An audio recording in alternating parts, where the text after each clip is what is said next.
Welcome back. અને હવે વાત કરવી છે એક એવી સ્કૂલની કે જેના પર આરોપ લાગ્યો છે લિવિંગ સર્ટિફિકેટ એટલે કે એલસી કઢાવવા માટે પૈસા માંગવાનો, અને આ આરોપનો જવાબ આપવામાં અધિકારીઓને પણ તતફફ થઈ ગયું છે। કારણ કે જે સ્કૂલ ઉપર આરોપ લાગ્યા છે એ સ્કૂલ સાંસદ જસવંતસિંહ ભાભોરની સ્કૂલ છે, અને આ સ્કૂલમાં લિવિંગ સર્ટિફિકેટના પૈસા માંગતા હોવાની વાત સામે આવી છે। એક વિડીયો પણ જે ફરિયાદી છે એમના દ્વારા ઉતારવામાં આવ્યો છે, અને એ વિડીયોના આધારે દાવો કરાઈ રહ્યો છે, આરોપ લગાવાઈ રહ્યા છે કે અહીંયા ખોટું થઈ રહ્યું છે, અહીંયા કાયદાથી વિરુદ્ધ જઈ ખુદ સાંસદની સ્કૂલમાં પૈસા લેવામાં આવી રહ્યા છે।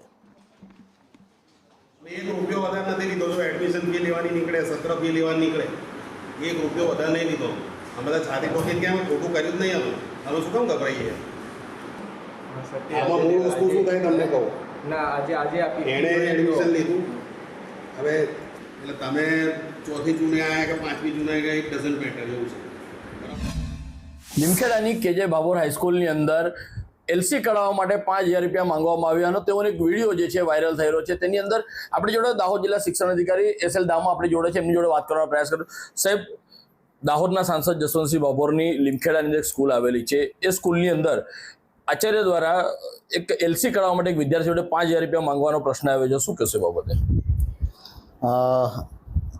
આ સંસ્થા જે છે એ ખાનગી સંસ્થા છે।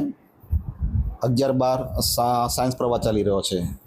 શાળાને FRC દ્વારા મહત્તમ જે 30,000 રૂપિયા એને છેલ્લે મંજૂરી આપવામાં આવેલી છે। એટલે વિદ્યાર્થીએ આ ફી ભરી છે કે નથી ભરી એક તપાસનો વિષય છે।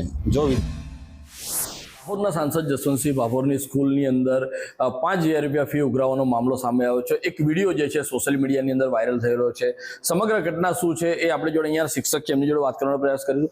સાહેબ, તમારી સ્કૂલની અંદર 5000 રૂપિયા વિદ્યાર્થીને એલસી લેવા માટે માંગવામાં આવ્યા છે, શું કહેશો બાબતે? એલસી લેવા માટે નથી આપ્યા સર, એ આ વર્ષે મેં એડમિશન લીધેલું છે ચાલુ વર્ષે 11 સાયન્સમાં, અને 2 મહિના લગભગ થઈ ગયા છે, અને GR પર બી એમનું નામ ચડી ગયેલું નામ, અને છે 2 મહિના પછી એમને કીધું મારે અહીંયા નહીં ભણવું, હવે નામ કમી કરવું છે।